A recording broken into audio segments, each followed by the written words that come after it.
Hi everyone, happy Tuesday, and we're back here with another Topic Tuesday for PHembiotics. So this week we're dispelling 5 myths about vaginal health. So I have my little phone here so I can keep my notes and keep you guys on track. So here are 5 things that people often say that are not true about vaginal health. So we're going to dispel the myths and talk a little bit about why they're not true. So thing number 1, semen is bad for my vagina. Time and time again, I've heard people say, oh, don't allow your man to ejaculate in you. However, this is not true. Our vaginas were made to absorb semen. Think about it. What is the purpose of having a vagina, right? It is a sexual organ in use to have a baby. So how do you have a baby? The egg and the sperm have to meet, and that's the only way that it can occur naturally.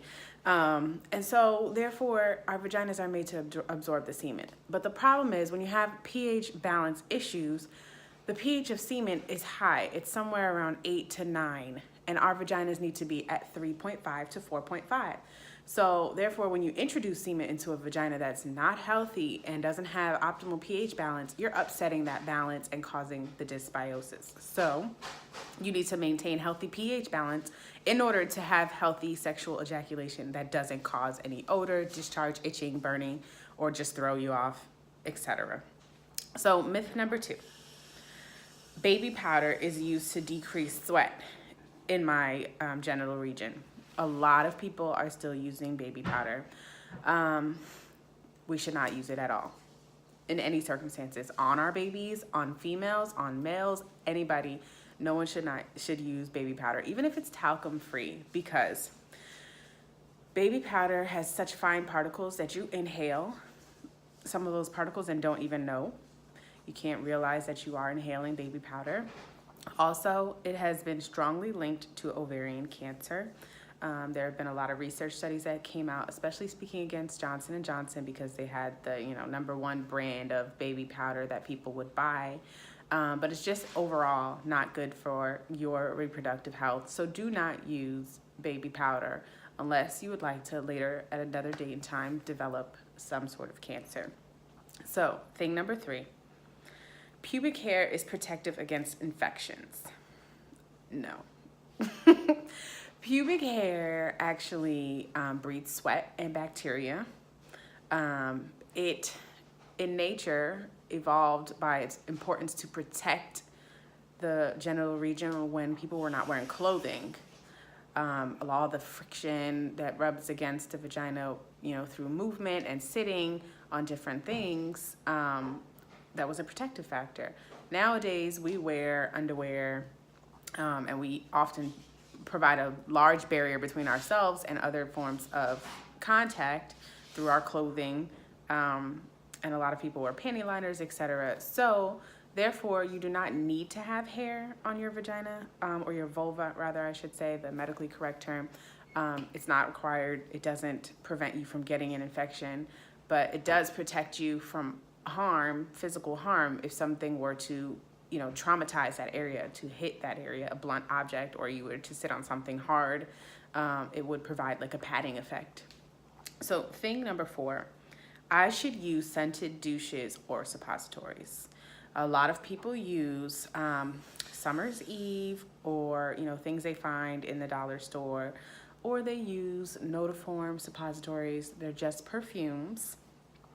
So suppositories that are scented are literally just perfumes. They may throw off your pH balance more than they actually provide a better scent. You should not have to insert anything to make your vagina smell any particular way. It should have a natural scent that is not odor free, but because everyone has like their own scent, but it shouldn't be malodorous. So it shouldn't smell terrible or shouldn't smell like fish, okay? So definitely no scented suppositories. However, there are some suppositories that have medicinal purposes, but you have to read the ingredients. They shouldn't be for just fresh scent, because that could be more harmful than they could be good.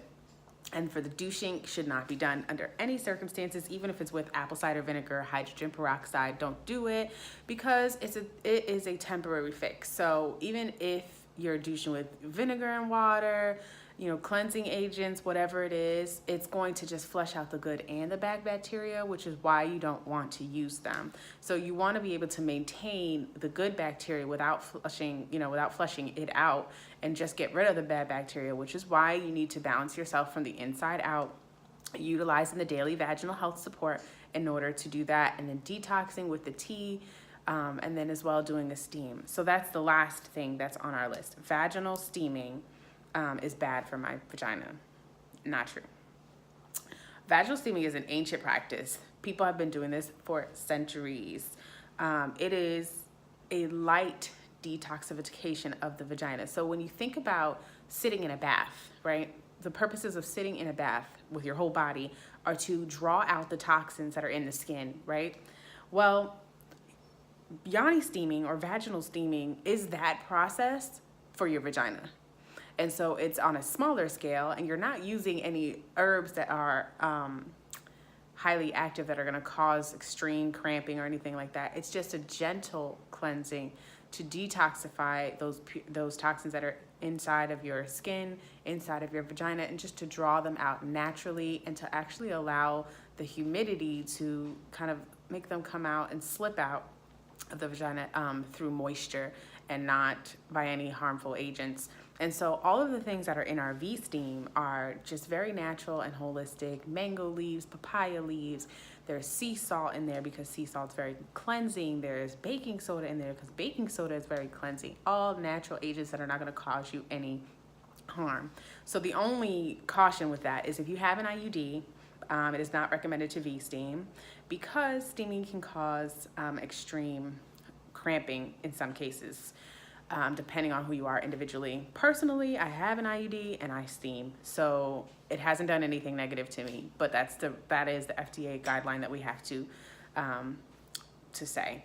The other thing is that if you are pregnant or breastfeeding, think you may be pregnant, vaginal steaming is not recommended for you because there's something inside your uterus, or your uterus is also, when you breastfeed, your uterus is cramping a lot of the time, and so you don't want to cause additional cramping. But if you're pregnant, there's obviously something in your uterus that you want to keep in your uterus and don't want to expel, so that's not a toxin you don't want to steam when you're pregnant.